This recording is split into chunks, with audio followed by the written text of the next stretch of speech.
Cameroon Insider is out today. Paul Biya, First Lady in Paris.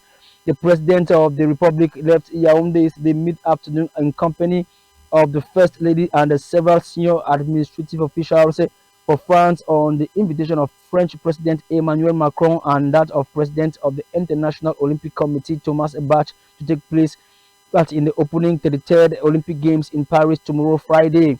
He was seen off at the Yaoundé Simalène Airport by top government officials, notably the Prime Minister and Head of Government, Joseph John Gute, and the Minister of State, Secretary General at the Presidency, Ferdinand Ngongo. You can read all of these stories today on page 2 and 3 of Cameroon Insider. 2024 GCE results is out. Witness a 6.75% drop. Is also on the Cameroon Insider. Also, municipal councillors get mandate extensions. A presidential decree to this effect signed yesterday extends their tenure to May 2026. The Horizon paper is out as well. 6.75% drop in GCE results. Dr. Edith Fokwa Gibson trained 25 students to address tropical skin issues. You can read all of this today on page 3 of the Horizon paper. At fourth graduation, Holy Family Varsity Institute sends out over 100 BSc in HND and HND students to graduation, and also experience of Yaoundé 2 Swap Varsity 97 class campaign for wearing of robes at graduation. While Cameroon's Akere Muna and Ngalim Eugene were recognized by AU, is another must-read story on page 8 of the Horizon paper. 50 reasons to school or send your kids to the Heritage University Institute of Peace and Development Studies is also a story you can read today on the Horizon paper. Municipal update is out as well.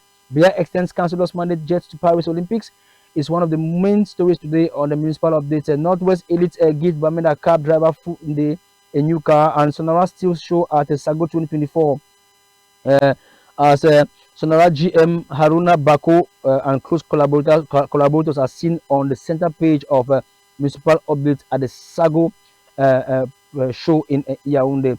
The Guardian Post is out as well. IMF gives new directives to ease transfer of idle funds in Cameroon. The move is contrary to misleading media reports that IMF has sided with Kobac to stop SEDEC from functioning. You can read all of these stories today on page 3 of municipal updates, rather Guardian Post paper, which is out as we speak. Bayou Fund God, 2 orders offer car to physically challenge Bamenda cab driver after taxi burnt by amber fighters is another must-read story today on the Guardian Post. And also, all roads lead to Yaoundé today as English language newspaper publishers award night is set to begin. A slight drop in 2024 GCE performance is also another must-read story today on the Guardian Post. And Biya is in Paris for the Olympic, which is opening today in Paris. You can read all of these stories today on the Guardian Post paper, which is already on the stands as we speak, where President Paul Biya spent with some of his close collaborators at the Simalène Airport before he took off for Paris yesterday. Page 2 is where you can read the story today on L'Info à Chaud.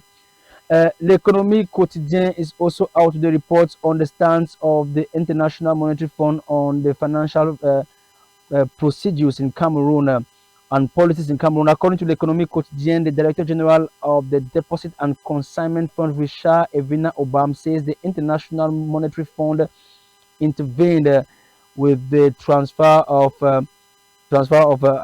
idle funds at the Deposit and Consignation Fund, which is also known as which should also be seen as risks and challenges which have been involved in this particular affair.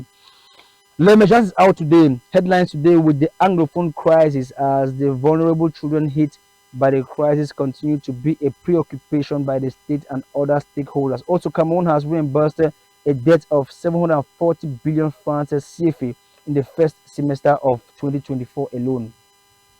Loju is out. Reports that 61 trained international auditors at the War College in Yaoundé were addressed by the minister delegate at the presidency in charge of defense, Joseph Betiasumo, yesterday in Yaoundé. Page 3 is where you can read that story today on Loju paper.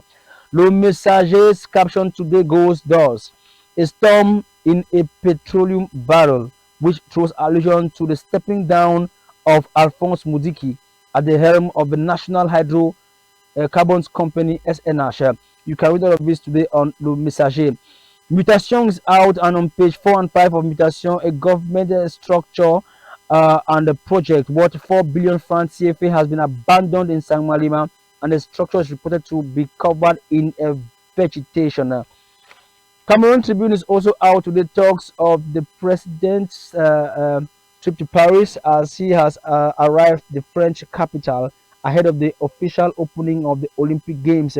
Also, members of parliament and the municipal councillors' term of office extended as several texts signed by the head of state yesterday, July 24, 2024, include a law that extends the mandate of members of parliament from March 10th, 2025 to March 30th, 2026, and a decree that allows municipal councillors to continue serving from the 25th of February to May 2026. You can read all of this today on page 5 of Cameroon Tribune. Ladies and gentlemen, it is with that paper that will end and draw a curtain to this edition of the press review on the CAM1 radio and television. We are very happy to always have you guys on this particular program and keep on listening to more programs on this particular network. For presentation, I was a Charles Abandon. See you tomorrow, same time, same place on this network.